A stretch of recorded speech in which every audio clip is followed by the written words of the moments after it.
Welcome, bienvenue. Je m'appelle Yvon Lapierre et je suis le maire de la ville. Bienvenue. I am Yvon Lapierre, and I'm the mayor of the city of Dieppe, and I will co-host this session this morning along with my colleague, Mayor Don Arnold, Mayor of Moncton. On behalf of the cities of Bathurst, Campbellton, Dieppe, Edmundston, Fredericton, Miramichi, Moncton, and St. John, I would like to welcome you to this second session of the four-part series, Strong Cities Equals Strong Province. This speaker series has been designed to examine the role of New Brunswick's cities as economic innovation and growth hubs.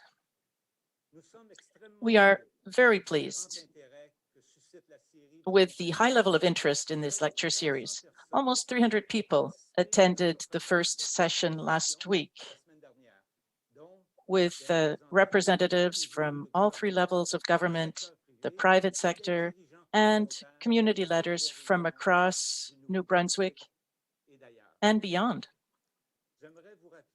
I would like to remind you that each of the four sessions will offer simultaneous interpretation service, which you can access from your Zoom screen.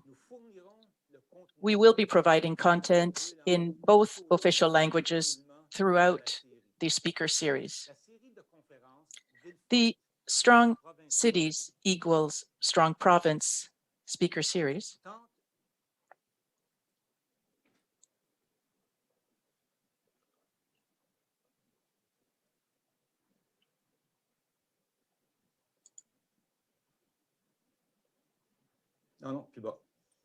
tente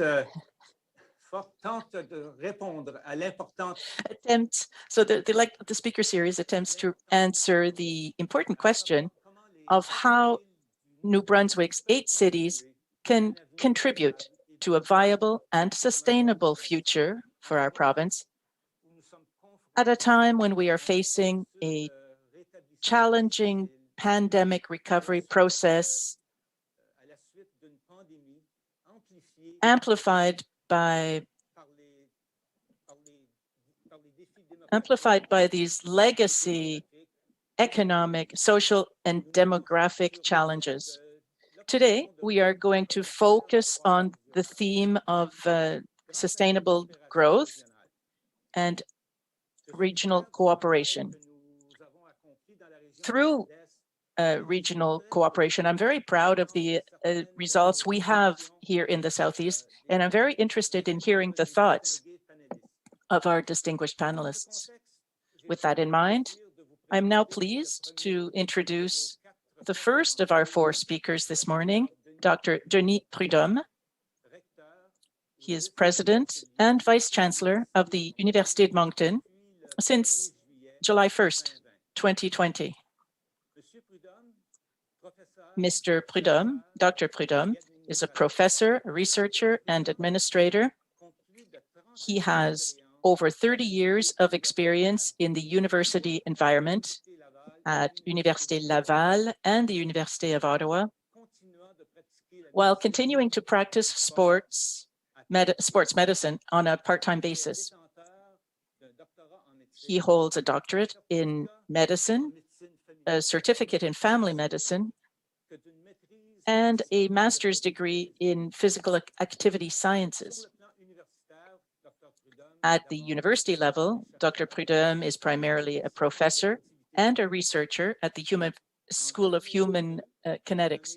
In 2002, he was appointed Dean of the Faculty of Health Sciences at the Université of Ottawa, a position he held for 10 years. In 2013, Dr. Prudhomme became Associate Vice President, Research and Scientific Director of the Institut du Savoir Montfort, and in June 2019, he combined the positions of Acting Chief Executive Officer of that institute and Academic Vice President of the Montfort Hospital. On the medical side, he was, among other things, the head physician of the Canadian medical team for the Francophonie Games in Paris, and he was a member of the medical team for other national teams. Dr. Prudhomme's work at the Montfort Institute led him, among other things, to the creation and the funding of a working group on the health of Francophone minority language communities in Ontario. The Institute is a leader in innovation in Francophone research and education in the country. So without any further ado, I would like to introduce Dr. Prudhomme. Thank you, Mr. Lapierre, for the introduction. It's a great pleasure for me to be here this morning and to participate in this speaker series on strong cities, which equals a strong province. For me, a strong city and a strong province is a place where it's good. People want to live. And that's one of the main reasons for which I agreed to come to New Brunswick.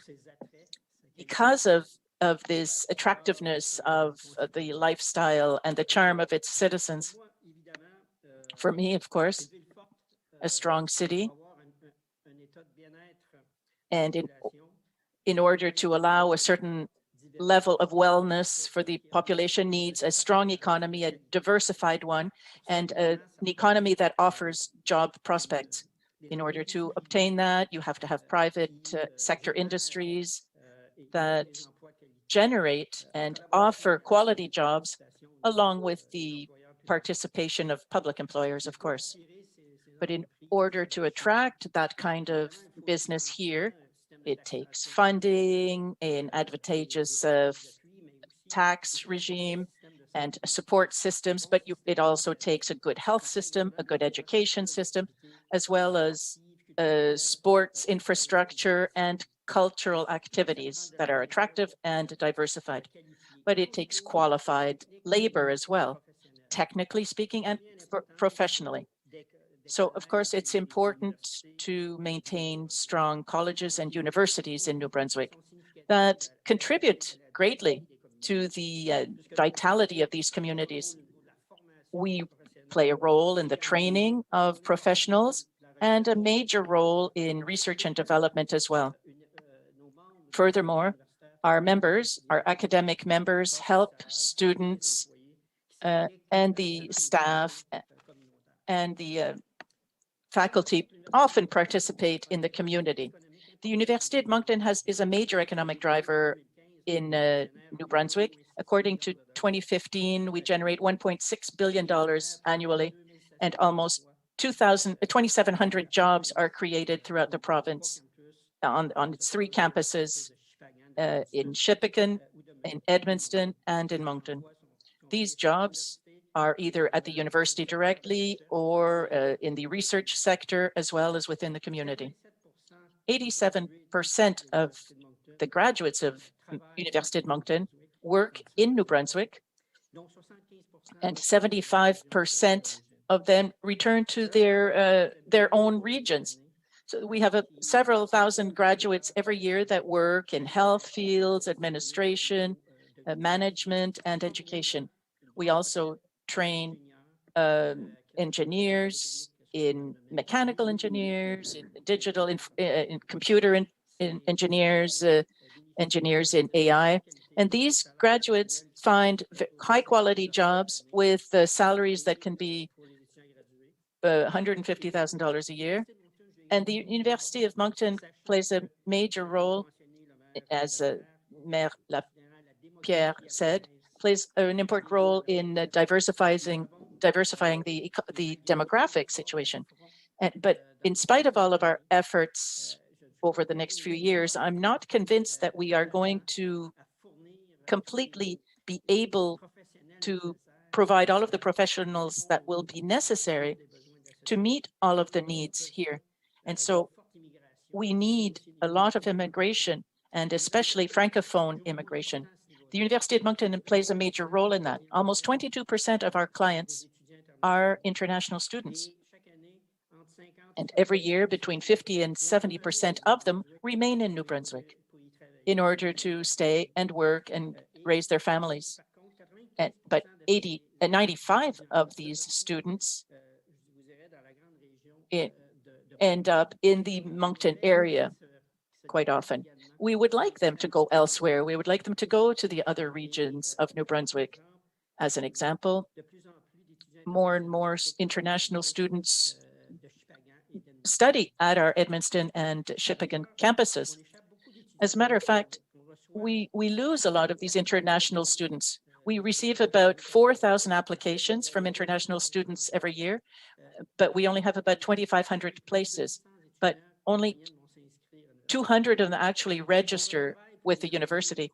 So we have to work on identifying the causes for which they do not come here, for which they do not contribute to the growth of New Brunswick. There are probably economic reasons. Of course, the tuition fees are high. And of course, the difficulty in obtaining work and work permits here in New Brunswick. So these are problems that we're working with different government departments on. And 50% of these students that do remain in New Brunswick leave the province to go out west, either because of a lower salary here or in part because of their second language skills or their difficulty in integrating in the socio-cultural world. So we have to increase our second language training as soon as they arrive. We also have to recognize their prior learning, any prior training they've received in order to accelerate their entry into the job market. And we have to develop, along with the private sector, we have to develop these internships and co-op programs in order to promote this progressive integration and to sensitize the employers to have them recognize the diversity that these international students can bring, knowing that they have international experience that can help open other doors with others who deal with the international community. Now, at the Shippagan campus, for example, the international students were matched with certain employers who gave them jobs, seasonal jobs, or part-time jobs. There was also another very interesting program in which they're twinned with employers in different rural settings of the province, along with a mentor, a fellow student at the University of Moncton or a UDM alumni, in order to promote and help their integration and to highlight the value that they can bring to their employers in New Brunswick. Now, we know that throughout the pandemic, the sectors that suffered the least is the sector of new technologies, applied technologies, and the whole sector of artificial intelligence. So the university plays a major role in research and job creation. We have some research hubs, especially in health and digital health and the use of AI in health. And we're also exploring the properties of cannabis in health. We have a center of excellence in robotics, knowing that that can increase productivity to help automate our industries, make us more competitive nationally and internationally. And this is, we have to strengthen our capacity and promote better cooperation with private sector businesses in order to work together to develop and improve systems.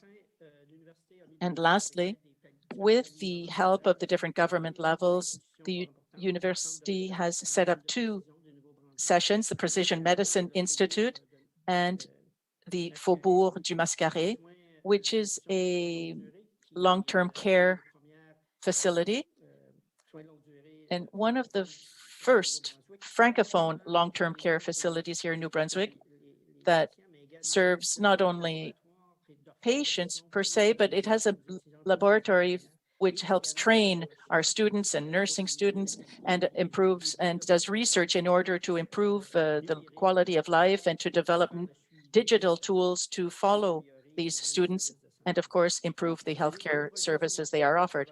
We have new projects along with 3+ from Moncton, from the Moncton area. We have the Health Innovation Hub on which we're going to have consultation sessions in the next few weeks. And in closing, along with the whole community, I would like to develop a research and development collaborative approach that would allow us to together focus on the enterprises and businesses, but the users of these future tools and applications in order to improve the efficiency in health and in the industrial sector, as well as in the environmental sector. Thank you. Thank you, Dr. Prudhomme, for your thoughts and for having brought your incredible experience to the conversation. Thank you once again. Now, I have the great pleasure to introduce our next speaker, Gérard Béliveau. Gérard Béliveau is presently the Executive Director of the newly created Southeast Regional Service Commission, an organization that represents all of the southeastern New Brunswick communities.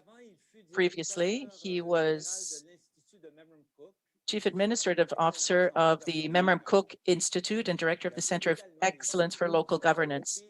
He's also worked as General Manager of the town of Shediac, and he worked here in Dieppe as well. And before that, he was Provincial Planning Director at the Department of Municipalities, Culture and Housing. He is a frequent guest speaker. Mr. Béliveau has presented at the Conference of Canadian Municipal Affairs Ministers in Edmonton and has been appointed to several ad hoc committees, such as the Technical Support Committee for the Roundtable on Governance by the Government of New Brunswick. He's also a member of the committee that worked on public transit services in New Brunswick. He was also a special advisor to the Commissioner of Municipalities, Jean-Guy Finn, who is well known for the Finn Report, who submitted his proposal for local governance reform to the Premier in 2008. And as a member of the Sustainable Development Task Force of the ICMA, the International City Managers Association, he was tasked with designing a sustainable municipal business model. In addition, he has been a professor of public administration at the Université de Moncton. He's been a lecturer at different universities as well. He's also been an academic advisor to graduate students at Dalhousie University in Halifax, the University of New Brunswick in Fredericton, and the University of South Queensland in Australia. In short, Mr. Béliveau specializes in local governance and municipal management, in public policy development, and in community and sustainable development. So I'd like to introduce Mr. Gérard Béliveau. Good morning, Gérard. Good morning. Good morning, Your Worship. And you have, I would have some stories to tell about you too, but I won't do that here. I'm sorry, and I apologize to the interpreters because I'm going to speak quickly to get through everything I have to say. First of all, the issue of collaboration. You know that we're working more and more towards we work more collaboratively when we have unexpected situations. In the 60s, the University of Moncton arrived. There were conflicts between the Moncton City Council or on the City Council because of language issues. There was the equal opportunities of Premier Robichaud. The peace and love was everywhere, and all sorts of other conflicts. But in 1976, the Eaton Centre closed, and that was hard. to take, and CN started reducing its labor force and closed in 88. The local leaders had to get together to try and find solutions and come up with a new strategy. The loss of the main employer, this concept of the one industry town that Moncton was, really hit hard. So imagine for a minute if the Fredericton area lost the provincial government, or if St. John lost all of the Irving industries, if they all went somewhere else. Well, that's pretty well what happened in Moncton back then. Second phase arrived when, with Premier McKenna, he had this entrepreneurship focus that created enthusiasm. And that's when the Southeast really took advantage of the development of technology. For example, the fiber optics, this call centers, bank services, insurance sector. And it was recognized that we had exceptional physical attributes here in Moncton. For example, we're close to the Northumberland Strait, the Bay of Fundy, the Petitcodiac River, and it was really a central location for the whole maritime area. We had both official languages that allowed industries to have access to both Francophone and Anglophone markets. In terms of cooperation, how did that take place? Well, we started working on commissions and we created a whole series of commissions. I'm not going to talk about the liquor commission here, but there were others. There were the commission for the treatment of wastewater, the pesticide commission, the economic development, public transit, planning commissions. And those are just examples. Now, I was a CAO of the city of Moncton. At the time, I had a list of at least 10 of these regional commissions. So cooperation was already underway, but it's worked as a Tower of Babel. In other words, there was duplication and a certain inefficiency, and all that led to an increase of the costs for the taxpayer. But in spite of that, the Southeast took advantage of the growth curve of urban centers of the time. And Raymond Cormier, the former mayor of Shediac, said, go ahead, Dieppe, Moncton, and Riverview, continue to develop. And we take advantage of that here in order to sustain economic development. But on the other hand, we offer our beaches and our more laid-back lifestyle. So we tried to restructure certain things to improve cooperation at different times. The Finn report highlighted the disconnect, if you will, between the social, economic, and demographic systems and the governments. The prevalence of LSDs, and that affected the capacity of offering services to the population. So Finn offered a restructuring that was based on tax-based viability systems. And you have to keep that in mind. That's how the concept of regional service commission, the RSC idea, came out. So as a philosopher, then I said that the Finn report was refused by the government of the day. And why was that? Because the political calculations that were hoping to be reelected in the LSDs took over, or won over the possibility of local government efficiency. Now, at the Allward government arrived. The LSDs still existed, but they wanted to get discussion started, and that led to today's structure of the regional service commissions, the RSCs. Now, what are the advantages and the disadvantages of these? Well, for the first time, the LSDs, and it's not just the LSD, I'm not talking about the little pills we used to take in the 60s, I'm talking about the local service districts. They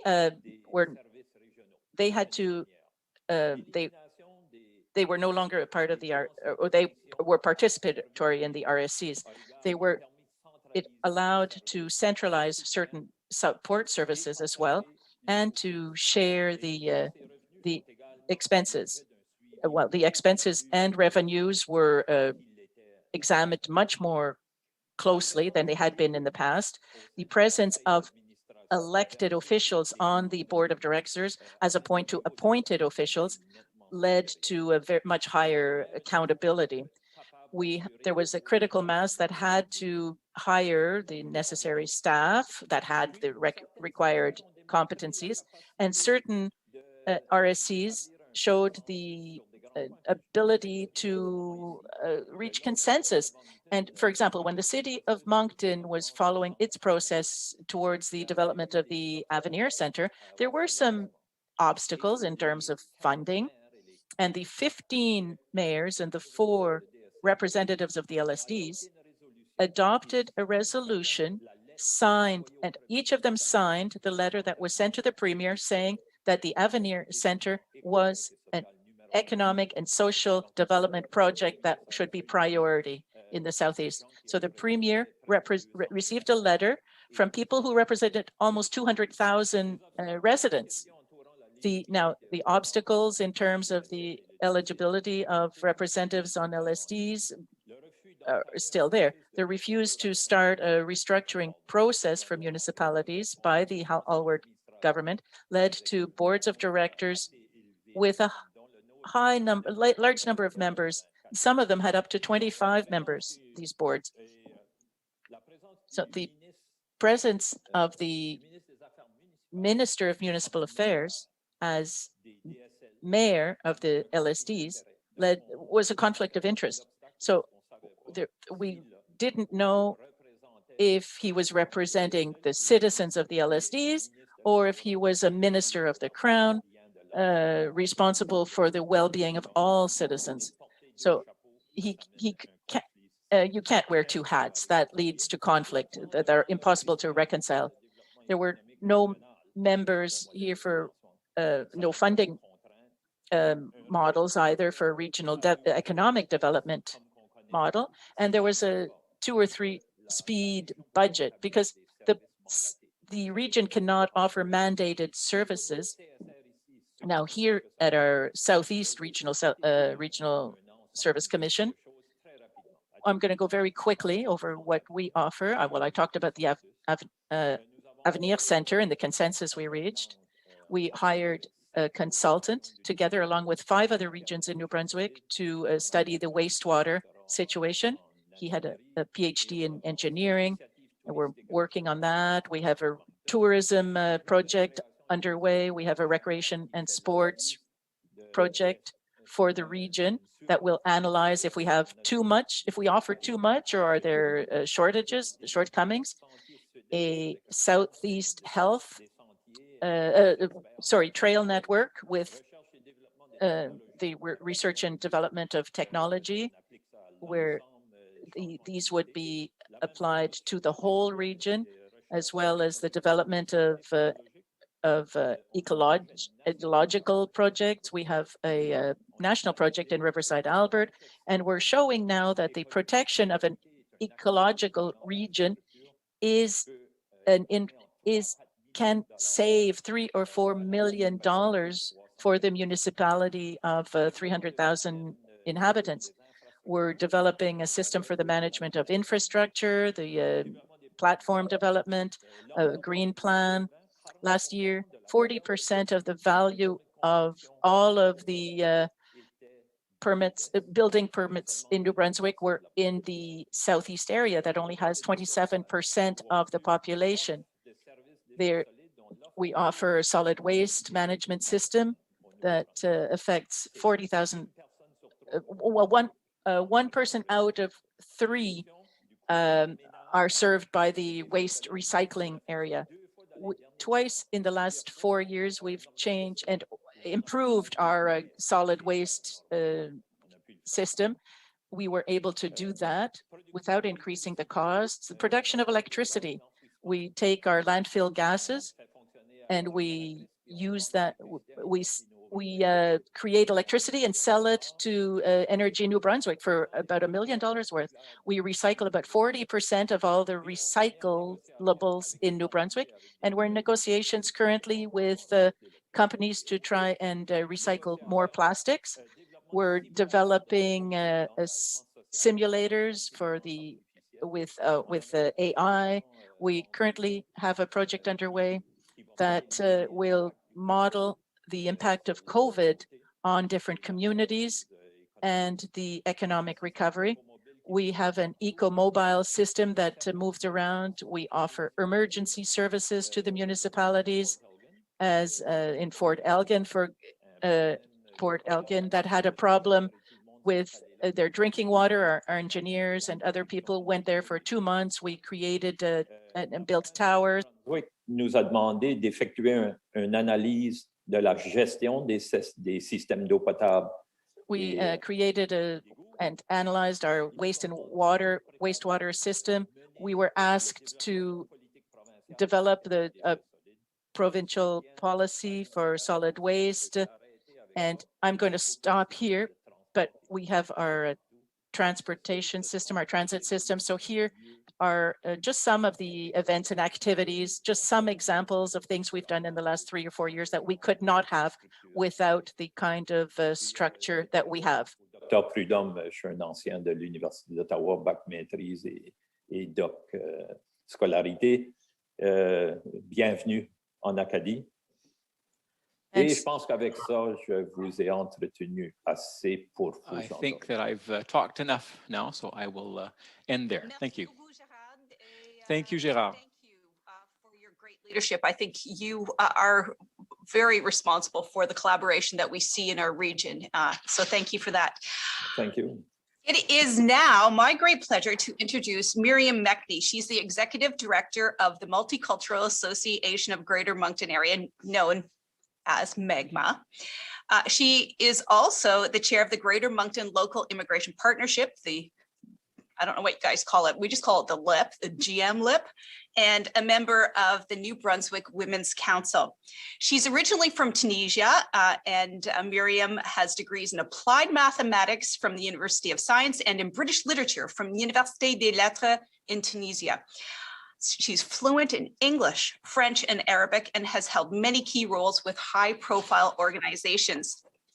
Miriam is always a dynamic and inspiring leader driven by excellence, and it is such a pleasure to welcome her to this discussion.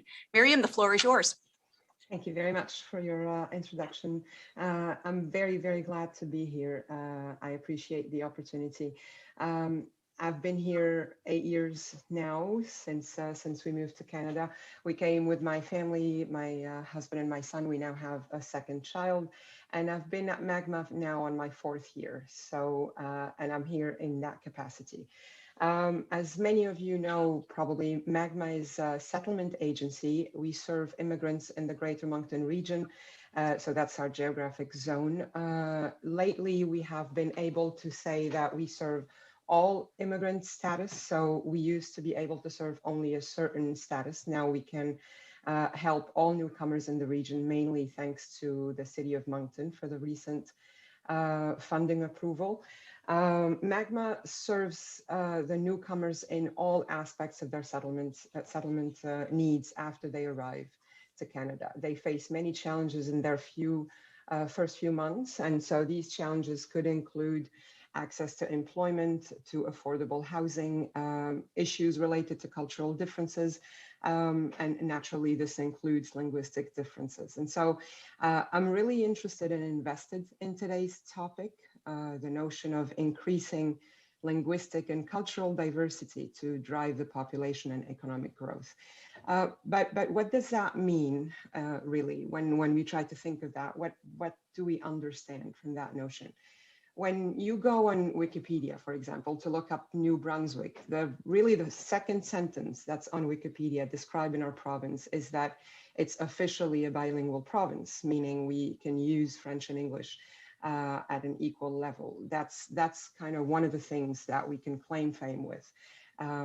I speak English and French and Arabic. We speak all 3 languages at home. I also happen to be an immigrant, something that now is in high demand through our province because of the need for economic and demographic growth. However, I can't help but wonder sometimes, what is mostly in demand? Is it the fact that I speak English or French or both, or maybe the Arabic as well? What value does that have in the plan of increasing linguistic and cultural diversity in the region. As you know, language and culture are deeply entwined. One is really a vehicle for the other. When we talk about language, we are also talking about identity. As much as it is a tool for communication, it's also a means to express who we are. I have a deep understanding of why it's important. I used to teach Arabic to native language English speakers in Tunisia, and I know how it could be a source of incredible richness. But there's also a downside to it, or a dark side to it. Linguistic differences can also lead to differences in culture or cultural differences. And wherever there are differences, there's also a potential of conflict. I know this is probably an uncomfortable topic, and it's kind of like when we talk about racism, we all want to, but we aren't sure how. The vocabulary scares us. We are kind of reluctant to name certain things, but the fact that we don't name them does not mean they don't exist. So to be frank, New Brunswick is the only bilingual province in the country, but its official language is French and English. That is true, but there has long been a sense of divide between our English and French communities in the province. And if we're being honest, that divide is still here. It's still with us. And no one side is to blame, but there is definitely a feeling of competing all the time. There is also a sense of anxiety. One of the major struggles that I see in newcomer parents who deal with, that they deal with is what I can only call as the agony of choosing whether their children will go to French or English school when they are probably not speaking any of those languages. They wonder what will be better for their future, what will help them become more successful. There's tons of different opinions, and the truth is that some choices can cause some kids to struggle in different ways. Many end up feeling excluded or isolated, the stress, and so learning doesn't happen like it should. Kids maybe fall behind and the cycle doesn't get better. Schools probably get changed, and then it just becomes about managing self-esteem that is already compromised by being different in many other ways as a newcomer. So you might say, what about the adults? What about the immigrants that arrive without fluency in either of the official languages?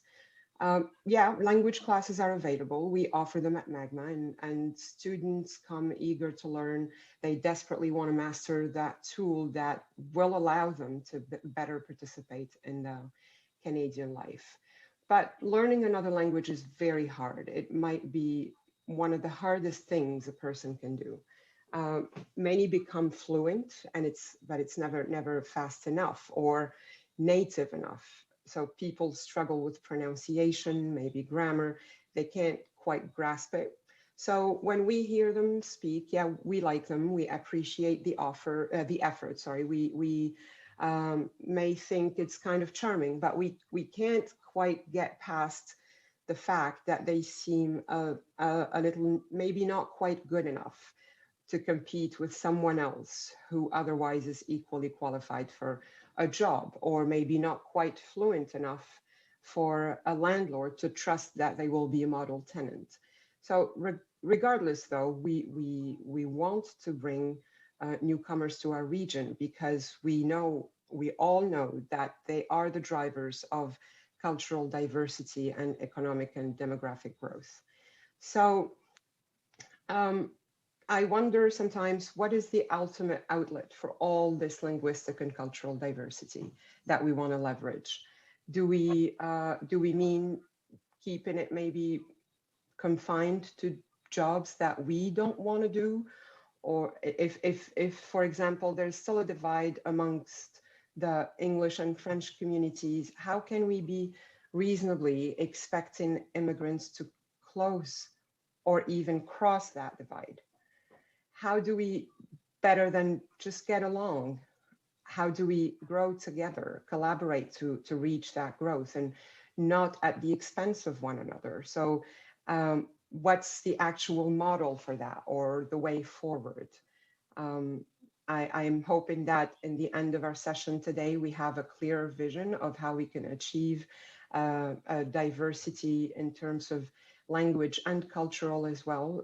I know that we are 40 minutes within the session, so I'll stop here in these remarks right now. Thank you very much. Well, thank you so much, Miriam, and thank you for those brave insights. Really appreciate them. That's how we can move forward, right? Having those important conversations. So it is now my pleasure to introduce our final panelist for this morning. John Wishart is the CEO of the Greater Moncton Chamber of Commerce, Chamber of Commerce of Greater Moncton. Sorry, John. He has spent his first 34 years of his career in journalism, rising from reporter to editor-in-chief at Brunswick News.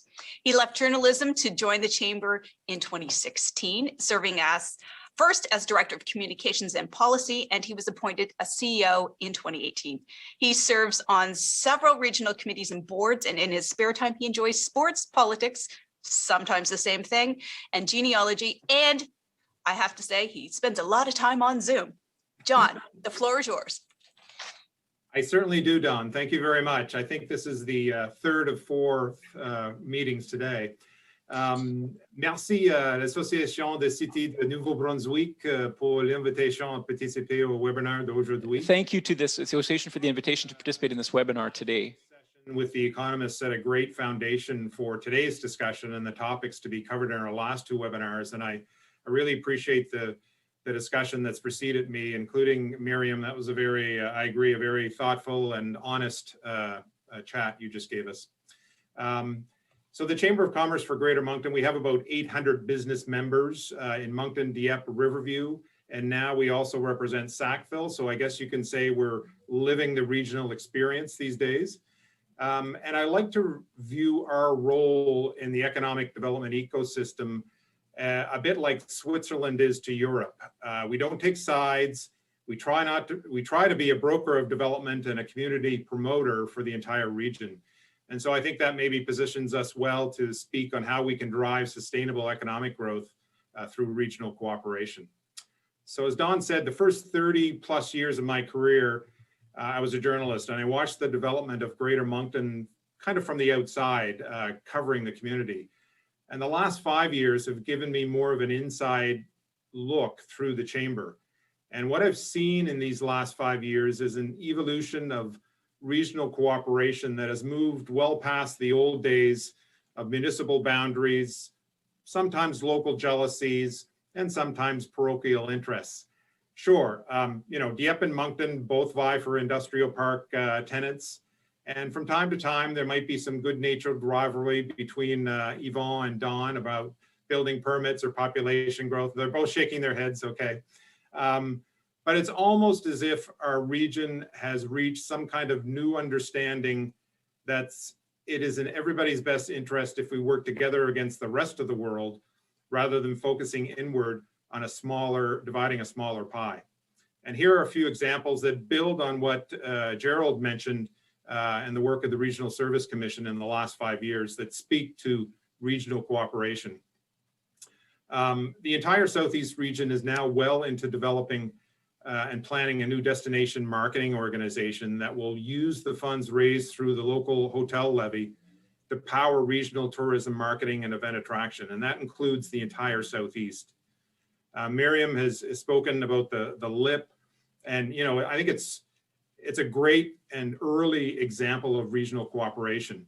We're now into our second of 4-year strategic plans, and the proof that working regionally on immigration is working is in the numbers. We had nearly 2,000 newcomers in 2019, which was a record and the highest of any region in the province. And even last year, with severe border restrictions, we still attracted more than 1,000 new permanent residents. I think everyone around the LIP table believes that we'll see a surge in newcomer applications once those borders reopen. And we're seen as a safe and welcoming community and region. And as our economist said in our first session, population growth will come largely through immigration, and population growth means economic growth. Another new group that was formed at the regional level is called the Southeast Labor Market Partnership. And a regional workforce strategy was done in 2019 at the request of 3Plus. And out of that exercise, the idea of bringing stakeholders together from all three counties, Westmoreland, Albert, and Kent, into a labor force development organization was created. And the partnership has stakeholders such as 3Plus, the Chamber, the region's municipalities, the Greater Shediac Chamber of Commerce, the CBDC Network, Opportunities NB, Working NB, and many others. And we've developed 4 working groups: attraction, retention, talent development, and labor market information. I chair the Labor Market Information Working Group, and each of these groups has annual work plans and specific initiatives to ensure the entire Southeast region has the right supply of labor for the right labor demand.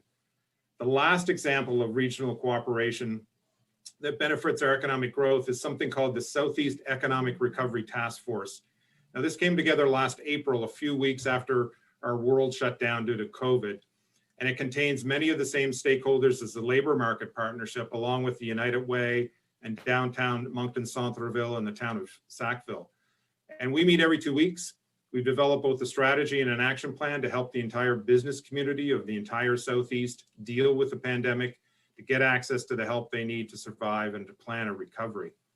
Now, I think it was through the work of the task force that the stakeholders came to the realization that economic development of our entire region could benefit from a wider group of players. So we're now working on creating that larger umbrella for economic development in the Southeast that would include the traditional groups like 3Plus and the 3 municipalities, but also players like the Chamber, the airport, the MCI, post-secondary institutions like U2M, and representatives of both the provincial and federal governments. And this won't be a formal super agency like the one that's been created in St. John. It'll be more a voluntary coming together of several agencies who've agreed to work together. And this new look group will lead on investment attraction under a new regional brand called Moncton Global that will be unveiled later this spring.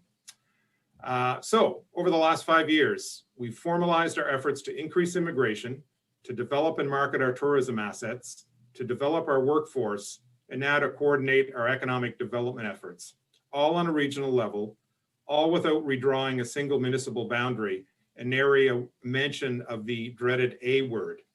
Now, perhaps this is a bit of a stretch, but I prefer to see the entire Southeast region as a kind of not amalgamation, but pro-regional world.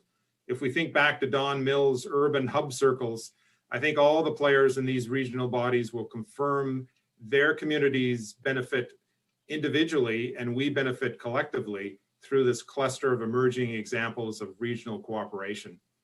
And I believe each of our 7 urban hubs needs to work regionally to promote themselves, not just to New Brunswickers who live in rural areas and depend on them for services and work, but to the outside world that wants to see a region that thinks and acts strategically and has a plan that incorporates as many players as possible. I believe investment will flow to regions that show population growth through immigration, that can demonstrate they have a good handle on workforce needs, and that have a team of economic development players that all understand their specific swim lanes, but also understand that by working together, we all benefit. So that's it for now. I'll turn it back to Don.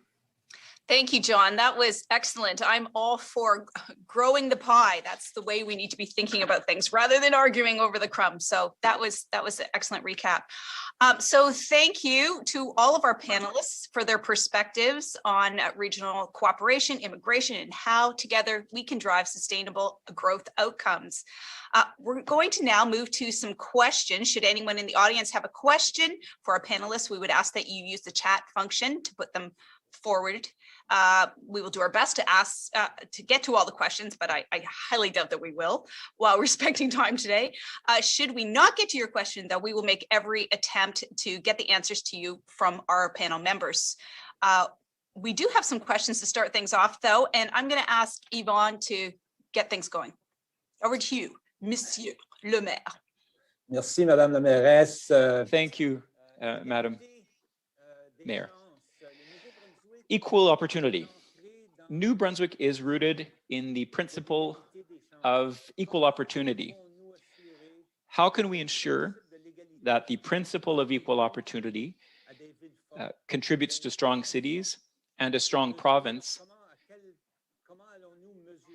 how are we going to measure that progress as we move forward? Gérard. You're muted. Well, it might be good being muted. But, essentiellement, toute la question de chance égale pour tous. Equal opportunity, essentially, that whole notion is probably the most used and abused sentence in the history of New Brunswick. Every time somebody wants to justify what they're doing, we take that out of the hat. Louis Robichaud wanted provincial services, but when it came to municipal services and the question of local governance, he lacked political capital, and he didn't follow the Byrne recommendation. Byrne was saying that we want to base everything on fiscal viability. And even for the LSDs or these unincorporated region, Byrne was proposing the creation of an independent commission where members would be experts and would be there to manage the entire region with the objective of making them viable. So, and far from political influence. So Robichaud refused that, and he created a dichotomy, the LSD and municipal dichotomy, and the double role of the minister as well. That led to a system of grants, but those grants reward people that develop their regions less well than others. I challenged a mayor in the north of New Brunswick, and I told him, I said, I'm going to take your municipal plan, and I can show you that that it's not a viable plan.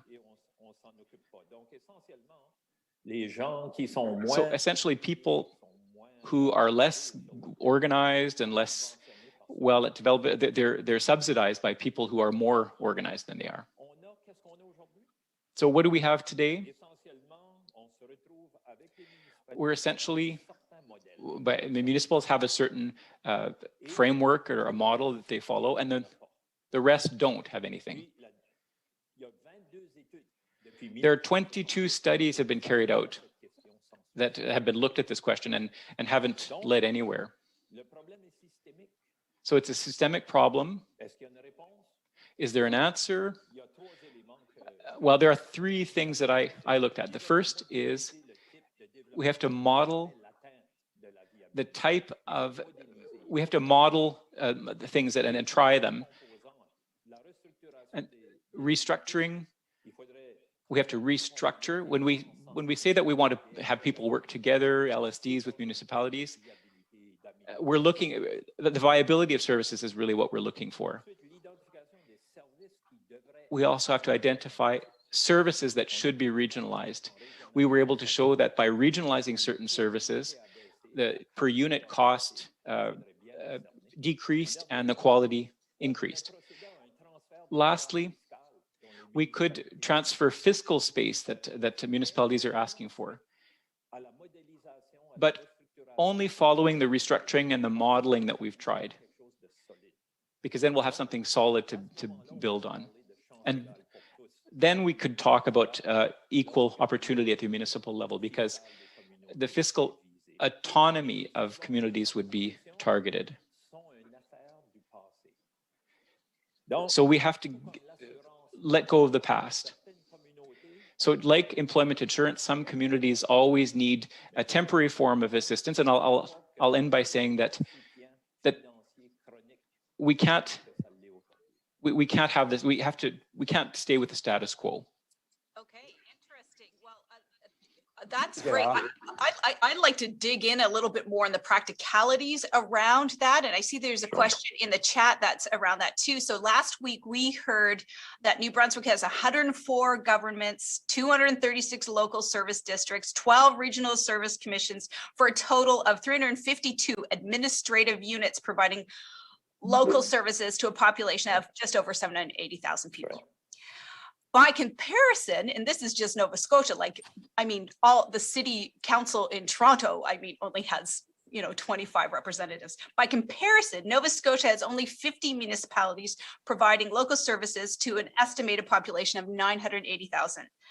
So any additional advice on how we as New Brunswickers address this challenge? I'd like to get to some practicalities around this. I love what you said, John, around the pro-regional world.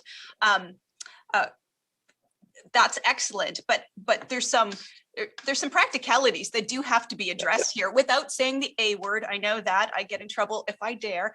So, what are some of the key lessons that we've learned here in Greater Moncton, particularly around partnerships, the delivery of regional services, and paying for regional infrastructure projects that we might be able to use to think more globally in the context of the whole province? John, do you have any insight on that? Sure, Dawn, thanks. I think there's no doubt that we are over administered as a province at the local level. I think from a business community perspective, we're seeing this shrinking government as always a cost-saving exercise and a move toward greater efficiency. If we built our local government a system around the urban hub idea with key public services and private sector services within that 75-kilometer circle that Don Mills likes to illustrate, can there be savings to be made? Can we deliver healthcare, social services, service NB services more effectively? Has the pandemic taught us anything about the provision of certain services online? And when I look at the key assets in Greater Moncton, and I'll name three here: the airport, the Capitol Theatre, and the Avenir Centre. Perhaps the tax base resides in one of those three municipalities, but the benefits certainly flow to all three. Mm-hmm. I was on another panel discussion yesterday where David Campbell suggested there should be a redistribution of tax impacts so that the entire region helps to pay for some of these regional infrastructure assets. And the question came from somebody who lived in Moncton Parish, who was paying a lower tax rate and didn't really speak too kindly of funding the Avenir Centre. But David's point, it's a good one, is there's a certain amount of fairness in terms of what benefits people regionally versus by municipal boundaries. Before Christmas, I had a conversation with a bank executive who was about to move from downtown Toronto to Greater Moncton. And he told me how excited he was to introduce his young family to the real outdoors. How he just purchased a house in Dieppe, Mayor Yvonne, in the Fox Creek community, at significantly less than what he paid for his townhouse in downtown Toronto. And how Greater Moncton, and he didn't look at it as moving to Dieppe, he looked at it truly as moving to Greater Moncton. So I think that's the sort of mindset that we need to adopt going forward with the local government reform process. Oh, wow. Thank you. Thank you for that, John. You know what? The issue is that I have 11:58 and I think we have a hard stop at noon on this, but we could talk about this all day, and this is the meaty stuff. We have some really big decisions to make as a province right now. And I am just so thankful that our province is stepping up, that they're taking this local governance reform really seriously. So what an awesome opportunity for all of us. And I think to show real leadership as a province, we can just learn from all the others and leapfrog ahead. So really excited about this right now. I'd like to thank everyone for being here today with us, and giving us so much to think about. This modernization process will be challenging, there's no question, but it's just absolutely critically important for the future, the sustainable future of all of New Brunswick. Our 8 cities are really encouraged by our provincial government and their interest in this, and recognize that rural and urban centers and small and large communities all have something to gain, to benefit from these conversations. And our success going forward lies in shaping a municipal governance model that facilitates, just as we talked about, that regional cooperation and provides citizens with effective local representation in the efficient delivery of municipal services. So the cities of New Brunswick thank everyone for being here today, being part of this discussion, and we will continue to advocate for municipal governance and property taxation reforms, and we'll give all 8 cities the ability to participate in decision-making that directly affects their costs, growth opportunities, and residential tax rates. And I think we're getting cut off. So thank you for being here today on behalf of the cities of Bathurst, Campbellton, Dieppe, Edmundston, Fredericton, Miramichi, Moncton, and St. John. And please join us next week as we welcome Carol Saab, who's the CEO of the Federation of Canadian Municipalities, FCM, Mayor Philip Brown from Charlottetown, Mayor Brian Patterson from Kingston, and Mayor Mike Savage from Halifax, with our own Mayor of St. John, Don Darling, hosting. So look forward to that. Next week's topics will be growth, innovation, municipal governance, and service delivery, learnings from 3 of Eastern Canada's fastest growing cities and the Federation of Canadian Municipalities. So a reminder that today's presentation will be available for viewing in its entirety at 8Cities website, 8cities.ca. And thank you for being here. Stay safe, and we'll see you next Friday. Thanks a lot. Merci à tous pour votre participation. Au revoir. Thank you, everyone, for your participation.